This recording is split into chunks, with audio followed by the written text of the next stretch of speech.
Operation Ganga के तहत लगातार फ्लाइट्स आ रही हैं जो उन बच्चों को लेकर आ रही हैं जो कि यूक्रेन में फंसे थे। यूक्रेन में जो बच्चे फंसे थे वो नेबरिंग कंट्रीज के बॉर्डर्स पहुंचे और वहां से नेबरिंग कंट्रीज से ये फ्लाइट जो है बच्चों को भारत लेकर आ रही हैं। यहाँ मेरे साथ एक स्टूडेंट मौजूद हैं जो कि हाथ में झंडा लेकर अपने हॉस्टल से निकले थे और ताकि वो स्टेशन तक सेफली पहुंच जाए, उन्हें किसी तरह से टारगेट ना किया जाए किसी भी मिलिट्री से। और अभी वो जो है भारत लौटे हैं, उनसे बात करते हैं। सबसे पहले बताइए क्या नाम है आपका और कहाँ से हैं?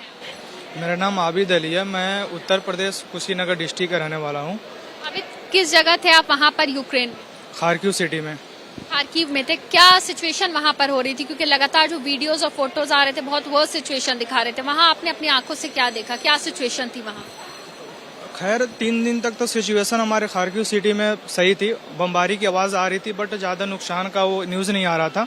बट 3 दिन के बाद हालात ख़राब हो गई। 5 दिन तक हम लोग बंकर में छुपे रहे। जब हालात और ज़्यादा ख़राब हो गई तो हम लोग वहाँ से अब जो भी सीनियर थे, हम लोग रात में 5 दिन जब हो गया ना तो बंकर में हम लोग मीटिंग किए कि हालात और ज़्यादा ख़राब होती जा रही है और हम लोगों को कुछ करना होगा, भागना पड़ेगा यहाँ से।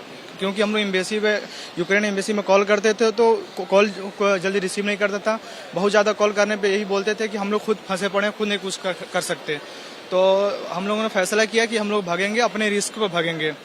आपने यूक्रेन एम्बेसी कॉल किया, इंडियन एम्बेसी? यूक्रेन में जो इंडियन एम्बेसी है उनको कॉल करी ताकि हम लोग का कोई हेल्प करे। बट उन्होंने अपना हाथ खड़ा कर दिया, बोला कि बेटा हम लोग खुद फंसे पड़े हैं तो कहाँ से हेल्प कर सकते हैं। तो हम लोग अपने रिस्क पे वहाँ से भागे। 5 दिन तक हम लोग बंकर में रहे। उसके बाद सुबह के टाइम 6 बजे हम लोग प्लान बनाया कि 6 बजे हम लोग सब लोग निकलेंगे। तो कुछ लोग ये सोच रहे थे कि हम लोग अगले दिन निकले, कि ये लोग पहले जा रहे हैं, इनके साथ क्या क्या होता है जैसे बताएंगे उसके बाद हम लोग निकले। तो जब हम लोग सब लोग निकलने लगे, तकरीबन 20-30 स्टूडेंट सोचे कि हम लोग कल मतलब नेक्स्ट डे निकलेंगे, इन लोगों के साथ कैसे क्या होता है, कहाँ जाते हैं। क्योंकि न्यूज़ में आया था कि वीडियो हम लोग पास आया था कि पोलैंड बॉर्डर पे इंडियन स्टूडेंट गए थे तो वहाँ की आर्मी वाले उनको भगाने लगे।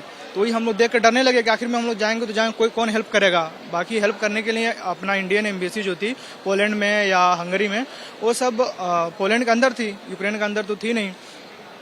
तो प्लान बनाया कि कंफ्यूजन था हम लोग भी कि हम लोग क्या करें, रुक जाएं या इन लोगों के साथ निकला जाए।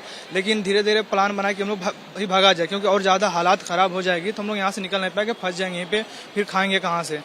तो हम लोग सुबह 6 बजे निकले गए वहाँ पे अपने हॉस्टल से, अपना इंडियन फ्लैग लेकर के लाइन से। बड़ा फ्लैग भी था हम लोगों के साथ। तो अच्छा, इंडियन फ्लैग लेके आप वहाँ से निकले? क्यों सोचा कि इंडियन फ्लैग लेके निकलना चाहिए वहाँ से? इंडियन फ्लैग ही हम लोग की एक आखिरी उम्मीद थी बचने के लिए। अगर वहाँ पे कोई भी जैसे मान लीजिए रशियन आर्मी भी अंदर एंट्री कर गई थी, यूक्रेनियन भी, ताकि कोई भी आर्मी हमको हार्म मत पहुँचाए, इसलिए एक आखिरी उम्मीद थी कि समझ लीजिए ये कागज़ ही है लेकिन इसकी अहमियत बहुत ज़्यादा बड़ी है। यही हिम्मत दी हम लोगों को वहाँ से भागने की। तकरीबन 1.5 घंटा का जर्नी था हम लोग का पैदल वहाँ ओक्सार रेलवे स्टेशन के लिए। फिर ओक्सार रेलवे स्टेशन पे आए तो बहुत ज़्यादा भीड़ था। रशियन यूक्रेनियन भी भाग रहे थे और भी कंट्री के भाग रहे थे, हम इंडियन बहुत ज़्यादा थे। बहुत ज़्यादा भीड़ था। पहली ट्रेन 8 बजे थी, वहाँ की टाइम से 8 बजे थी, 8:30 बजे।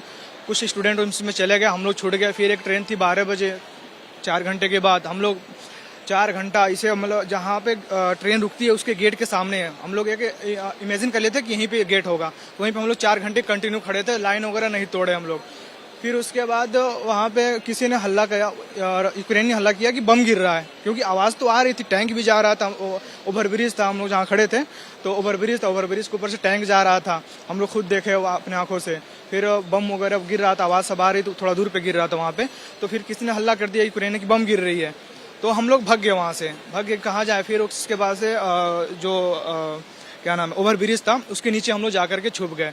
उसके बाद से वहाँ से आधे घंटे बाद निकले तो जो ट्रेन थी वो भी लबीब वोक्जाल से लबीब के लिए, खारकिव से लबीब के लिए, वो भी ट्रेन छूट गई हम लोग की। फिर दूसरी ट्रेन हम लोग सोचे कहाँ जाएं, तो फिर चार पे पता चला कि प्लेटफॉर्म नंबर 1 से है और जाने वाली है। हम लोग वहाँ से दौड़ करके भागे।